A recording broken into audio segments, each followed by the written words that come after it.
Welcome back to this course on C programming and assembly language. We now are ready to move into module 3 of this course. In module 1 we looked at a lot of assembly instructions in some detail to understand the x86 instruction set. In module 2 we looked at the concept of inline assembly and a way to generate some unoptimized assembly output, right, which basically was pretty straightforward if you know what the instruction set of the particular processor is. The aim of module 3 is to simply be able to compile a given C program into its assembly output, right. So, the aim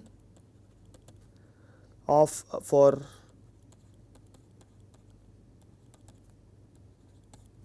is compile a C program, right. So, the word compile is sort of used in a very generic manner, okay. So, I think before we jump into the actual task of compiling a C program into its particular assembly output, it is important for us to understand what the phases of compilation are, right. So, there are three main tasks that are performed when we say we are trying to compile a particular program, right. So, when we say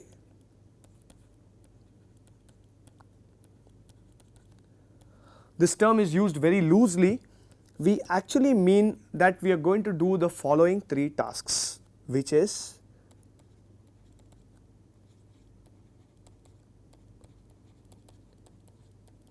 pre-compilation. Second task is the actual compiler output, right. I will not use the word compile as it is here, I will call it the compiler output, right, has to be generated, right. So, this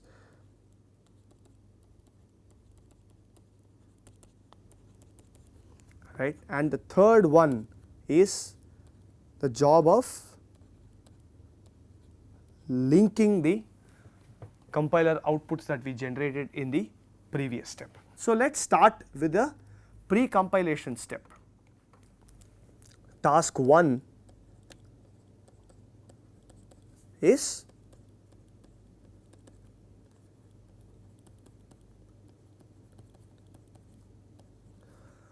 so what does this do? As the name suggests, before you compile you are going to process this file and generate a few things. So, what are the few things? So, for example, if you do hash include stdio.h, okay, of course this has to be in lower case, can't be in uppercase, and let us say you do a hash define max underscore num as 4, okay. Then I am going to define a function main that is simply going to printf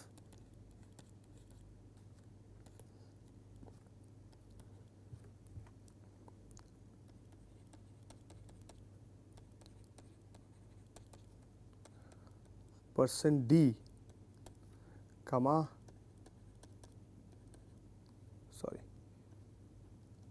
max underscore num, okay, and I will do return 0. So, this is I am going to place it in a file called f1.c, okay, this is my file. So, what does pre-compilation do? Pre-compilation essentially deals with all of these hash tags, right. So, when you do a hash include stdio.h, what we are saying is simply take the contents of the file stdio.h and replace it in place of this line, So, this one will simply get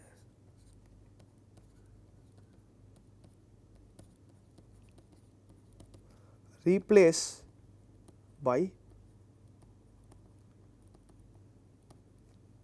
contents of stdio.h,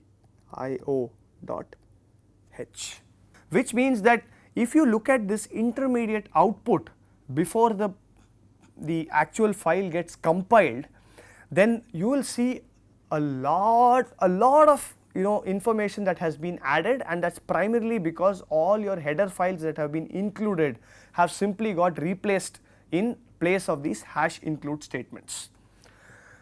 So, what does the hash define max num equal to 4 do? So, this simply does a find and replace of this particular keyword maxnum and replaces it by whatever is to the right of that, right. So, deliberately I have put this max num inside the quotes as well when I do a printf in my main, right. What the precompiler does is it replaces only this guy by 4, right. And of course, you must also realize that now when I do printf, right, there is no definition of printf in my code, right. Printf is not a function that I am writing. So, therefore, it has to be defined elsewhere. Now, where is it defined? It is defined in some other file, right. But all the compiler cares for during the compilation phase is for what is known as a function declaration. So, this stdio.h has the function declaration of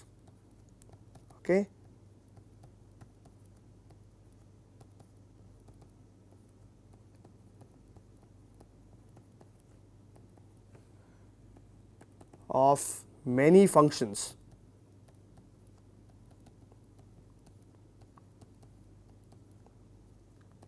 including printf for example. With that, let us now move on to our second task, which is basically the process of generating the compiler output. Okay. Okay.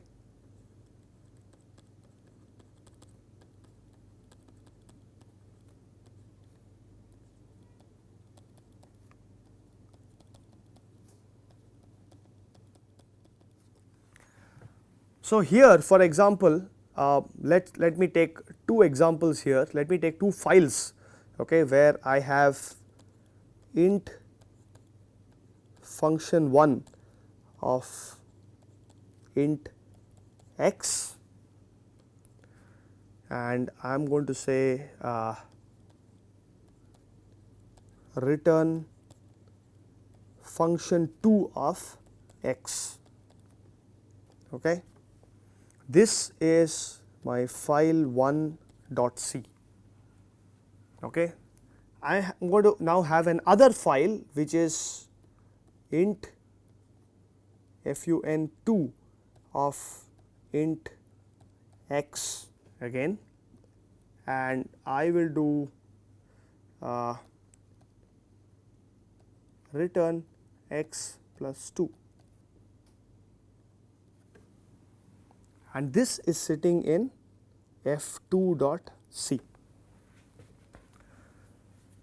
So, the idea here, right, of generating the compiler output is to simply take each individual C file and generate the assembly output for whatever is in that file, right. So, what we need to do is to simply convert this to what is known as object code.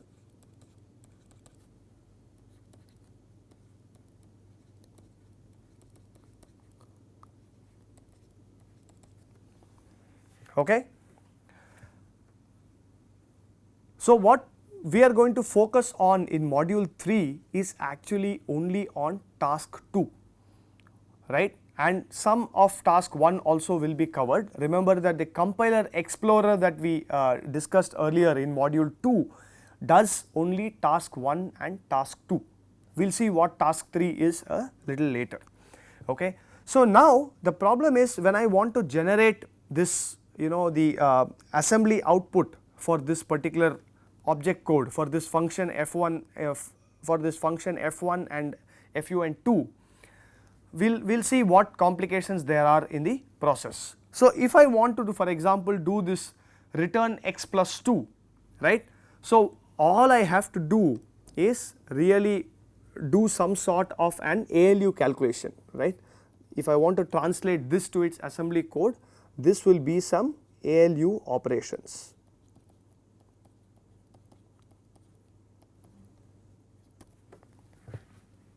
Right, and this is pretty easy. You just have to, for example, move it into a register and then add 2 to it, right, and then call the return, right. You have to put the result in AX.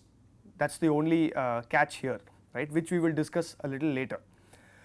Now, in order to translate the output of f1.c, right, and generate the compiler output for the same, there is a small complication here because we really do not know what fun2 is in this place, right, because fun2 is not defined in this file. What I need to do now is to tell the compiler, right, write in f1.c itself what fun2 is, right, and therefore what you do is for every .c file you have what is known as an f2.h file, a .h file. And what does this file contain? It simply contains the following. It just says int fun2 of int. It just contains the function declaration.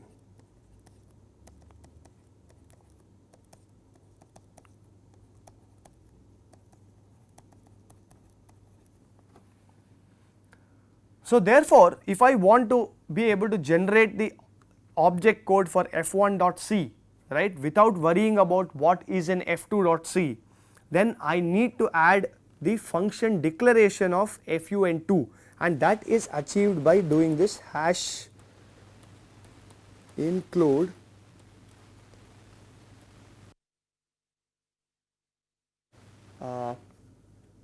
okay, it is f2.h.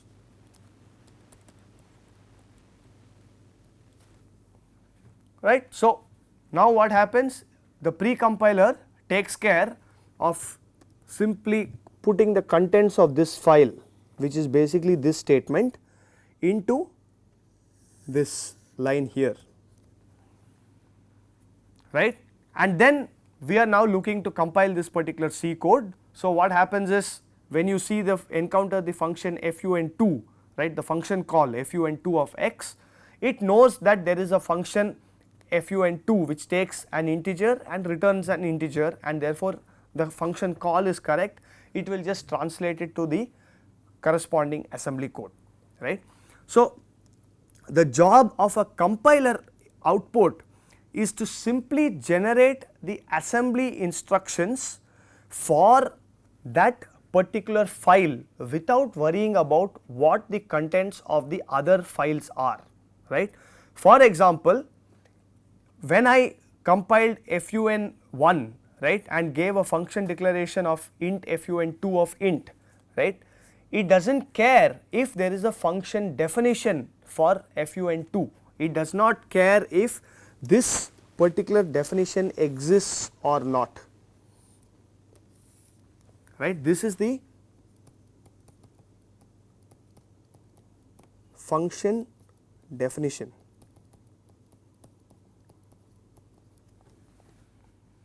So, f1.c does not care for or does not even know if a function definition exists or not.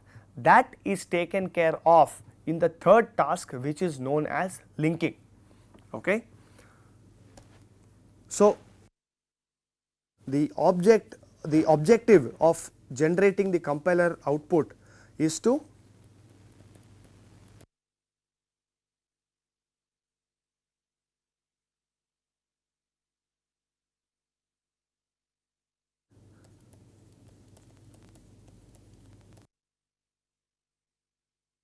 assembly instructions for f1.c, right, and the output is called f1.o, an object file.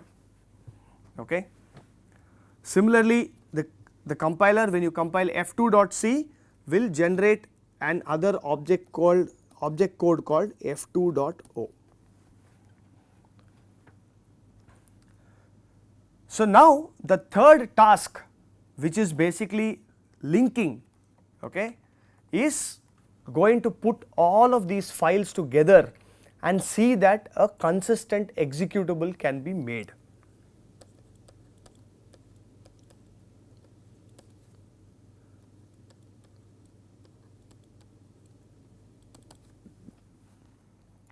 So what does the process of linking do? It simply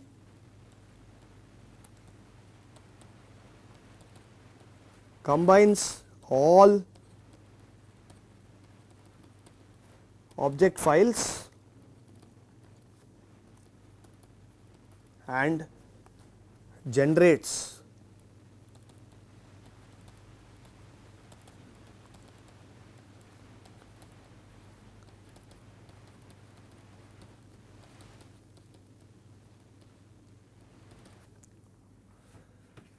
so now if f1.c, for example, had the function declaration of the function 2, but f2.c was not compiled and was not linked to the object file here, then you would get what is known as a linker error. On the other hand, if the function f1.c, let us go back to that page. On the other hand, if the file f1.c did not have the hash include f2.h, which is basically the function declaration of f2 of function 2, then you will get what is known as a compiler error, right. So once we understand the difference between these two errors, we will be able to debug our code and fix the errors very easily. Okay. Now the linker also looks for what is known as the main. Okay. So if I want to write a particular C program, it is mandatory that I have a function called main. It could be void or int, doesn't matter, right, that exists in my code, right. What is the job of this main? The operating system is now running on the microprocessor, and if I want to run my executable, then the entry point to my function is the entrance that is defined by main. So this is entry point and this is my exit point for my function. Okay. So which implies that the operating system hands over control to your program at the entrance of main, and when it exits main, control is handed over back to the operating system. So the linker checks for the existence of this function, which is a keyword called main, and it will give you an error if there is no such function, right. It will also link your function calls to all the other object code that has been generated, right. So the linker essentially it takes, right, input to linker is basically the list of object files, right, and the output is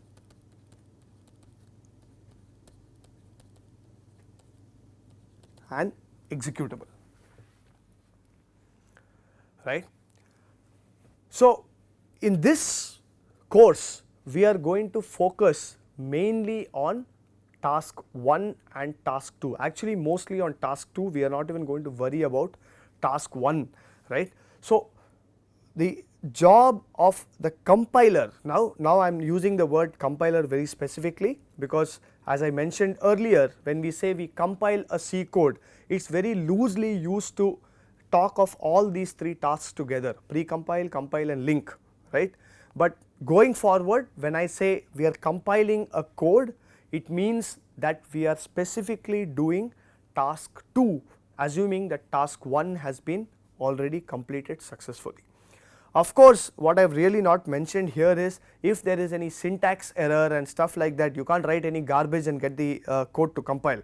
So, all the syntax errors are also caught during the compilation phases, but that is not the focus of our course. We are assuming that we are writing syntactically correct code, and our job is now to generate the assembly output for that particular file, which is now going to be consistent when we link.